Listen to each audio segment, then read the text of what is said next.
Hi, this is Matthew Cratter from Trader University, and today I want to answer the question, can the government shut down Bitcoin? This is an objection that I frequently get when I talk about Bitcoin. If you're interested in Bitcoin, other crypto, or just want to see what I'm trading these days, be sure to hit that subscribe button. So it came out, I believe, last year that the U.S. government did in fact investigate trying to shut down Bitcoin. And there has been talk that there have been NSA attacks on it, etc. Katie Hown revealed last year that she had been asked by her boss at the U.S. Attorney's Office to look into shutting down Bitcoin back in 2012. Now, obviously, this hasn't happened yet, but I guess the question would be, can the U.S. government or any other government shut down Bitcoin? Now, as most of you probably know, Bitcoin is not run by a corporation. It's not a corporation. It's not an organization. It doesn't have a CEO. It does have a founder. He, she, or they is known as Satoshi Nakamoto, but we don't know who this is. It's an unknown person or people. This person has never moved their coins, their million Bitcoin, and may or may not be dead. But there's no single point of failure for Bitcoin because of having some charismatic founders. So, for example, Ethereum has Vitalik, but Bitcoin doesn't have anything like that. So when I get this question, can the government shut down Bitcoin? I often use this website, which is bitnodes.io, and I'll link to it below. This shows you the Bitcoin network. It's a worldwide network. These are what are called full nodes that are running the Bitcoin software all over the world. You can see there's a big cluster in the US, there's a big cluster in Europe as well, and there's a big cluster in Asia. But it's actually found everywhere, and I believe there are also nodes in outer space orbiting the Earth that are running the Bitcoin software. So the short answer is the U.S. government cannot go to all these places. Like where there's a Bitcoin node right here, how are they going to shut this down? They could, for example, ban full nodes in the U.S. if they could find them, but they can't shut down the Bitcoin network because it's completely decentralized. It's running all over the world. So the next question is then, can all the world governments get together and shut down Bitcoin? Theoretically, it's possible if you had complete agreement.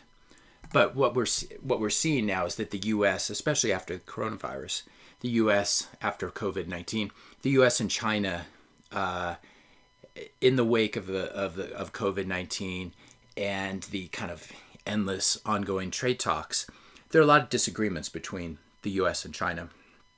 China's a country that obviously would be happy to see the U.S. dollar lose its dominance as the world reserve currency. And there are a lot of countries actually who are probably sick and tired of the U.S. dollar being the world reserve currency and the weight that it allows the U.S. to throw around. So it's hard for me to see all the world's countries, especially the big ones, the big economies, United States, China, Japan, Russia, etc. If they can't even agree on trade talks, if we can't even have real global coordination to stop the spread of COVID-19, it's hard to see them going after a market that has a market cap right now of about 130 billion and is really just a tiny dot in the scheme of financial markets. Here's just the idea of U.S., China, and Russia having to cooperate. If anything, you could see China and Russia working together to sort of undermine the U.S. dollar.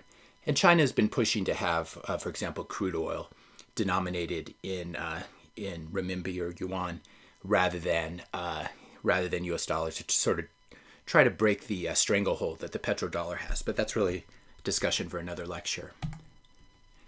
Now, back in 1933, many of you know this already, but the president of the United States at that time, FDR, Franklin Delano Roosevelt, he basically made it illegal for private citizens in the U.S. to own gold. And the reason he did this is he wanted to do a lot of stimulus, a lot of money printing in the wake of the Great Depression. And so gold was actually made illegal in 1933. I think it did not become legal again until maybe under Nixon in the 70s. So this was something that seriously happened, but it doesn't mean that gold went away. And you were technically required to turn in your gold. There's a great example in this Wikipedia article, which I'll link to, about a New York attorney named Frederick Barber Campbell, who had just a ton of gold, a lot of gold, 160 kilograms of gold, at the Chase National Bank. He tried to withdraw the gold, and the bank refused to give him his gold. This is a good lesson why you need to hold your gold physically. Can't hold it with a custodian or intermediary.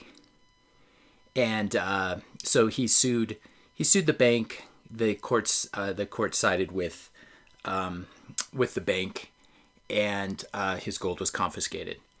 This could theoretically happen, but it'd be very difficult to do with Bitcoin. You can't just march up to someone and take their Bitcoin, especially if it's well hidden on a hardware wallet or stored in multisig or something like that. And you could do a thought experiment as well. When gold was made illegal in the U.S., did the price of gold go up or go down? Well, it obviously went up because the federal government and the Treasury wanted to print, the Fed wanted to print a lot of new money. So if you were able to hold your gold, keep it in your basement, maybe keep some gold coins stored away, and hold them as a store of value, you did very well over time. You did much better than holding cash or dollars. So the government was unable to stomp out gold completely, and obviously a lot of people kept their gold over that period. Another analogy I use is marijuana, which has been illegal in various parts of the world. It's been illegal in the U.S. I think since the 1930s. But this is something that people like using. It went underground. It became a huge black market. It's still a fairly large black market in the United States.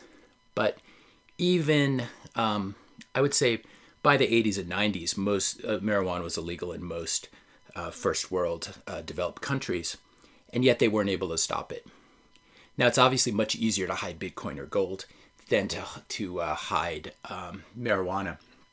I remember in Northern California being in a small plane and flying over, I forget what they call it, the Emerald Triangle or something like that, and seeing these things that I first thought were vineyards, were wineries, but they're actually giant marijuana farms that just the federal government had given up on trying to shut down.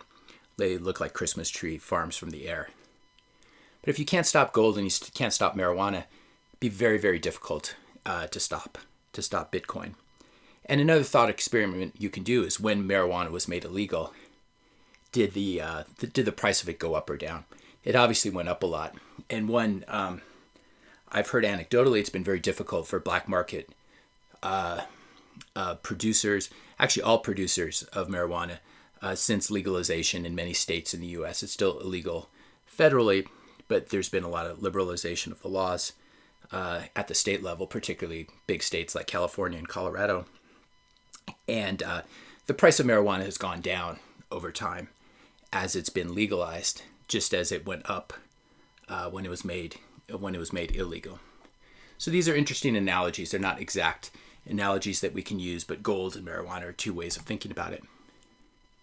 Now, I would contend that banning Bitcoin, if a country bans Bitcoin, I think they put themselves at a big disadvantage. Similar to banning the internet.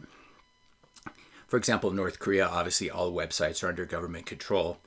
If you ban a new technology, you put yourself at a real disadvantage to countries that are able to use that new technology more fully.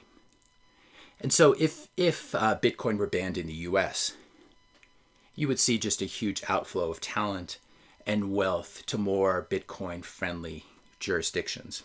Maybe it goes underground like marijuana as well.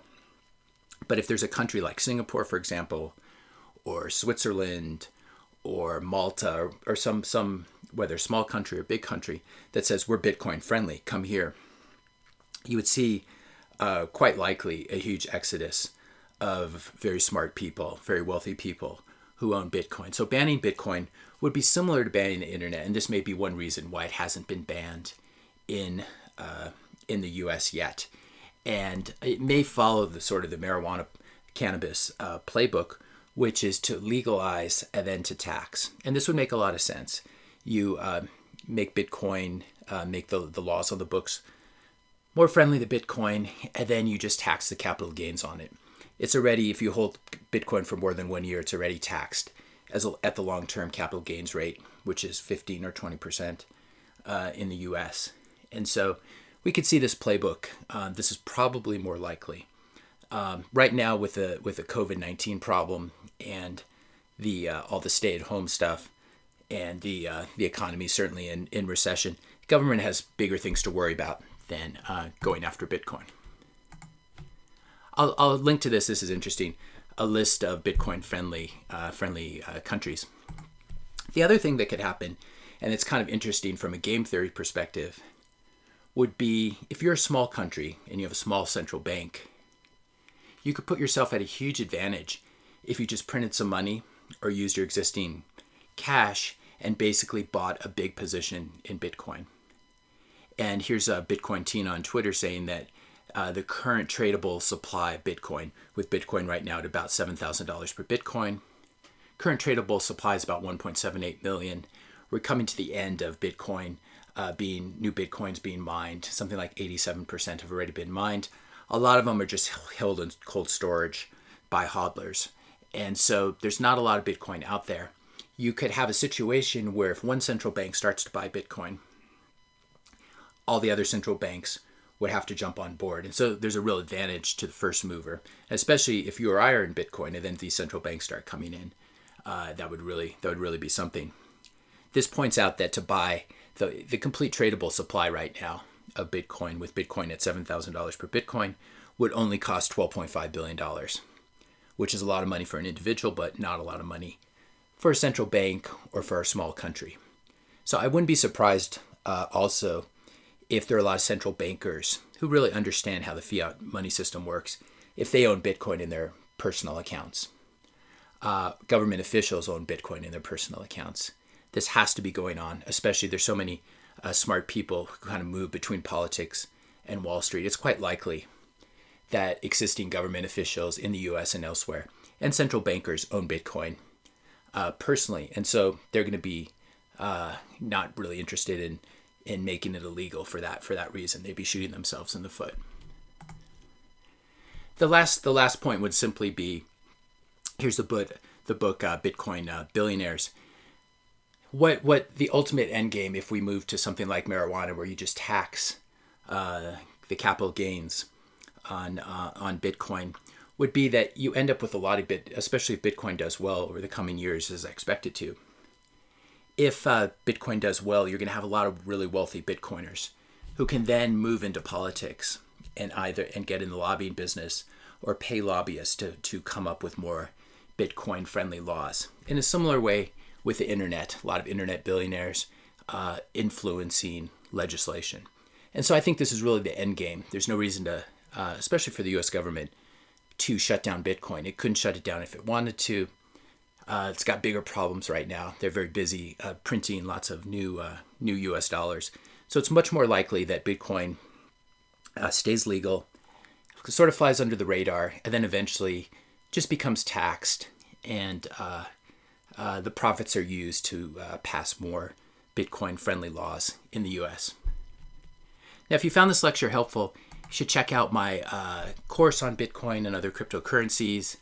If you join Trader University Premium, you'll get access to this course where you can see inside of my Bitcoin account and watch me actually place trades, as well as all these other courses, bear market trading strategies, learn to trade stocks like a pro, swing trading with options, learn to trade futures like a pro.